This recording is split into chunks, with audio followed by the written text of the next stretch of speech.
Hey guys, what's up? Cardfight here, and today I'm here with a Blade Wing deck profile. A lot of guys have been requesting for this, and so, you know, let's do it before I forget about it. I probably won't forget about it, but this deck I playtested with on Saturday, and it didn't go very well, so I upgraded it and updated it, and I made the deck a bit more like Aegis's deck. You should see his uh, matches on his channel, so go check him out when you have time. But I made a few changes to it though, so it's not an entire net deck of it.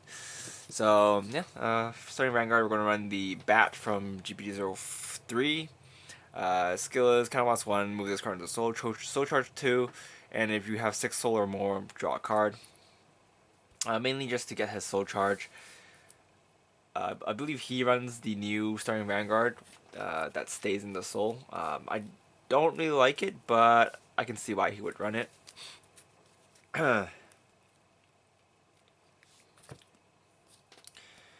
Next, I'm running 3 of the new Blade Wing Reijy.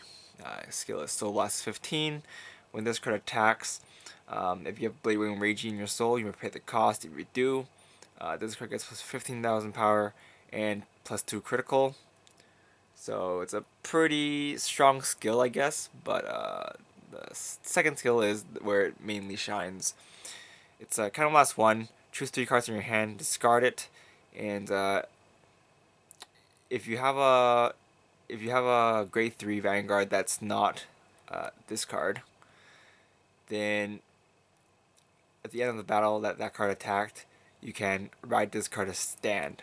So basically, you ride him from Soul, and but it can't be himself, so you have to ride something like right on top of Bladewing Sullivan or Bladewing Reijy, and then you can attack with it, and then you're probably going to use his first skill to get that extra attack and Soul Blast.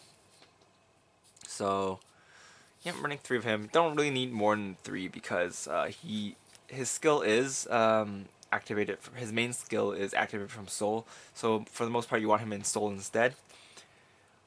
You can run 2 if you want actually, but 3 makes things a bit more safe. Next, we're running 3 Bladewing Sullivan. His skill is, if you have 15 soul or more, this card gets a new skill, and that new skill is, all your guardians get plus 10,000 shield. And the second skill is, whenever this unit is attacked, at the end of the battle, Soul Blast 2. So basically, you get to guard. Everything you guard with gets plus 10k shield, so that's pretty strong. But the downside to that is after you get attacked, so no matter what, even if you guard or not guard, you'll still have the Soul Blast. So it's better to, guard. And the second skill is when this card is placed on a Vanguard circle, you can choose one of your rear guards and search your deck for up to 3 copies of the card with the same name as that, and put it in your deck. Put it in your soul, yeah, and then shuffle your deck. So you're probably going to search for Dimensional Creeper or the new Grade 2 Blade Wing. So yeah, Blade Wing Sullivan is a pretty good defensive Vanguard. And Soul Blast isn't that bad later on when you have a lot of soul to use. So next, running 2 Blade Wing Reijy. Skill is, if your soul has 15 or more Dark Irregular units, this card gets plus 2 critical. It's pretty meh effect because it doesn't give any power. And his second effect is, when this card is placed in the Vanguard circle, you can choose one of your Dark Irregular rear guards and search your deck for up to 3 cards with the same name as that. Put it into your soul, and then shuffle your deck. So the second skill is pretty much the same as Blade Wing Sullivan's. It's a pretty good skill if you have prior units on the field, but sometimes it might not happen, or you might not get the right unit you want to put in your soul. So, depends on the situation. Now we're running 3 Flying Librarians. I think his name is her name is Flying Librarian. Skill is Generation 1, kind of lost 1. When this goes in a rear guard circle, you may pay the cost. If you do, Soul Charge 2, and if you have 6 soul or more, draw a card. If you have 10 soul or more, unflippable damage. So if you have 10 soul or more, you pretty much get the skill off for free. It's a pretty good skill for soul charging, and you do get a draw. So calling her out pretty much gives you a card, and the downside is that she's an 8K, but it's okay. Next, we're running 4 of this new vampire. I think it's Vampire. Skill is Darkness. When this card attacks, so how Darkness works is whenever you soul charge during this turn, all units with Darkness get to use their effect. And what he does is when this card attacks, if your soul is 6 or more, this card gets plus 5,000 power. And when your soul is 15 or more, this card gets your opponent cannot guard with grade 0s from their hand. So yeah, they can still use G-Guardians since they discard the trigger instead of using it to guard. But they can't just straight out call out units to guard with. So in that sense, it's pretty good. He combos pretty well with I think his name is Tybalt. The Blade Wing Stride. And yeah, he's just a pretty good unit at ripping cards off your opponent's hand. Or getting rid of perfect guards at least. So give perfect guards and G Guardians, I guess. Next, we're running 4 of the new Blade Wing. Grade 2 Blade Wing. Skill is when this card's called to the rearguard circle, if you have a Blade Wing Vanguard, then you get Soul Charge 1. And the second skill activates from Soul. When this card's put this card from your Soul to the drop zone, and if you have a Blade Wing Vanguard, Soul Charge 2. So it's pretty much like a grade 2 Blade Wing version of Dimensional Creeper. It's quite nice. Speaking of Dimensional Creeper, we're running 4 Dimensional Creepers. Previously in my build, I was running the new Blade Wing grade 1, but her skill is, since there's not enough Blade Wings in the deck yet, or in the archetype, then the searching is very inconsistent. So I rather run Dimensional Creeper where the soul charging is more consistent.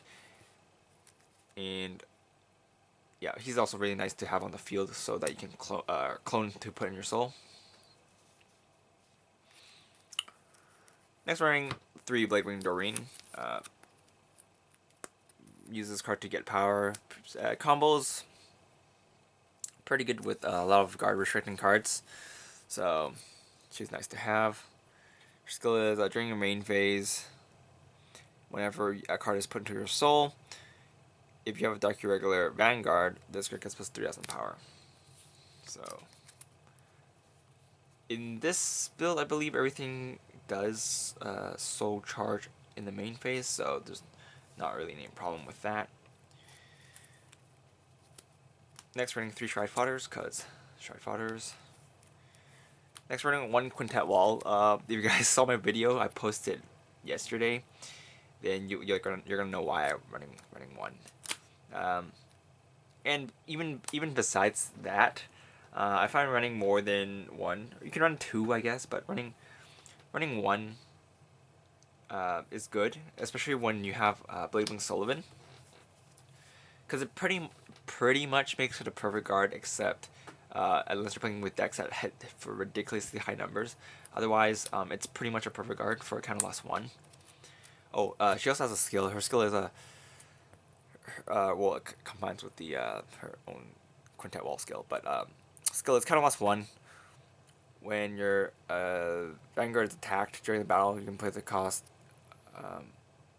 If this card's played from the hand to the Guardian Circle, then you play the cost. If you do, look at the top 5 cards of your deck, put them in the Guardian Circle, and then if you have Blade Wing Vanguard, all your grade 3s all the grade 3 Guardians go into Soul. So yeah, you can soul charge your Reijys and stuff if you get them. So it's quite nice.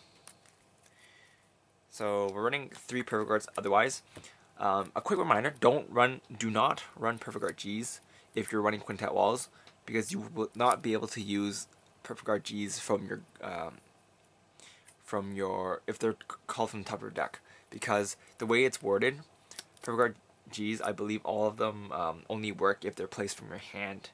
So if you combo Perfect Guard Gs with Quintet Walls, if you called a Perfect Guard G from your deck, you will not be able to pay the cost for the Perfect Guard G and use it. But for these ones, if you called these with a Quintet Wall, since it's just when this card is placed in a Guardian Circle, you can still pay for their cost and use them as Perfect Guards. So yeah, it's very important. Some people don't realize this yet. I think they should, but I guess some people just it just goes over their head. But yeah, just a little reminder. Next, let's move on to the triggers. So we're running 4 stands. This is the cat from G-BT03. This is from G-BT03, not 4. My bad. Skill is Generation 1, move this card into soul, shuffle your deck, soul charge 1, and then if you have 6 cards or more, 6 cards in your soul or more, then you can unflip 1 damage. If you have 10 soul or more, then you can draw a card. So it's pretty nice. Also, stands are also okay in this deck because it combos quite nice with Doppel Vampire. Next, we're running 8 crit and 4 heals.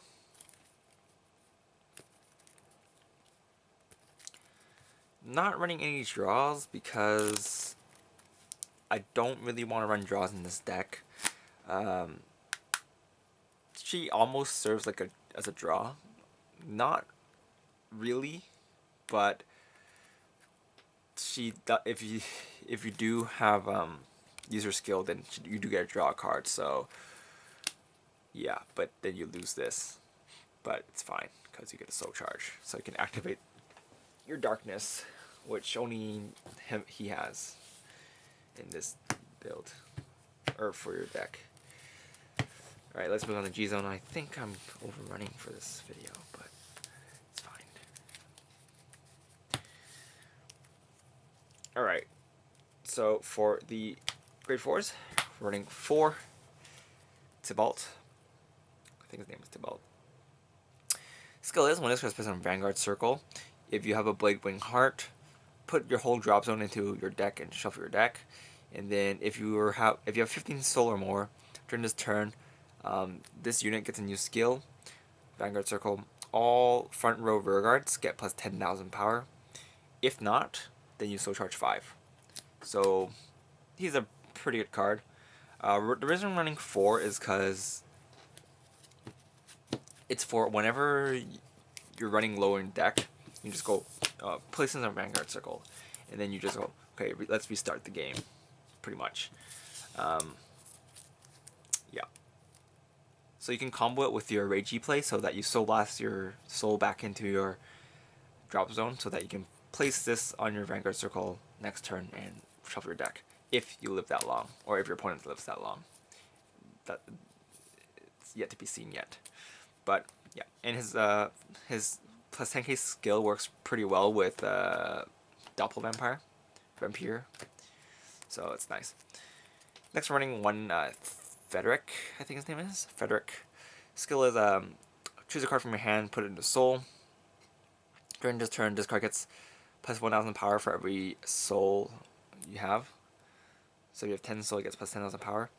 And the second skill is, if you use this effect and his power he gained is 10,000 or more, then during this turn, your front row rear guards get plus 5,000 power, and then you cannot use this skill. So yeah, it's be noted that I think if you use it once and his skill is not over 10,000 yet, or you didn't the power you gained is not over 10,000 yet, you can use it again. He's a nice tech to have for when you have a lot of dimensional creepers or that grade 2 blade wing in your in your hand.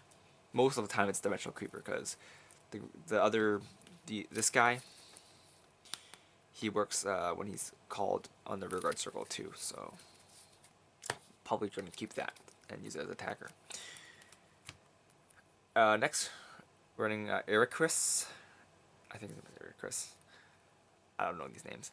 Use the darkness skill, and when this card attacks, you can slow charge 2. If you have 6 soul or more during this turn, during this battle, this card gets a new skill, and that skill is when this card attack hits, you can choose one of your opponent's rear guards and retire it.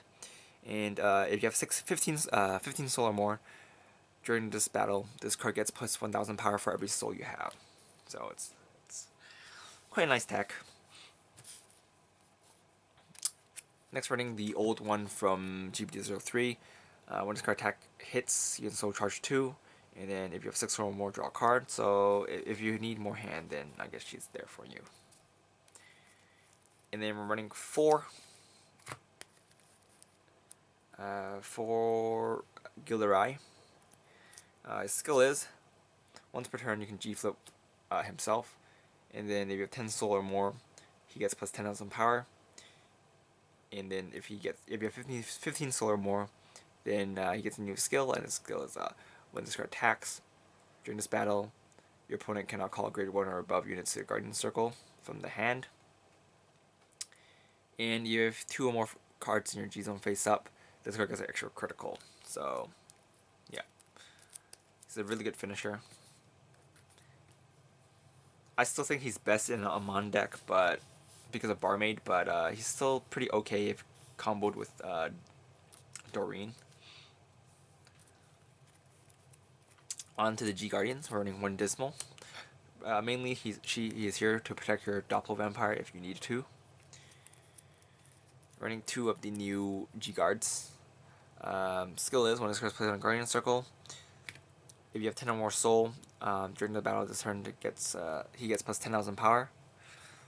And if you have 15 soul or more during this turn, you can choose any other number of units, and they get resist.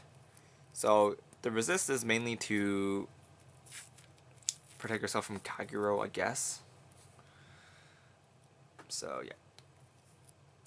But you know, when they retire, when Kagero uses skills that don't target, then they're still dead. So yep. Next, running the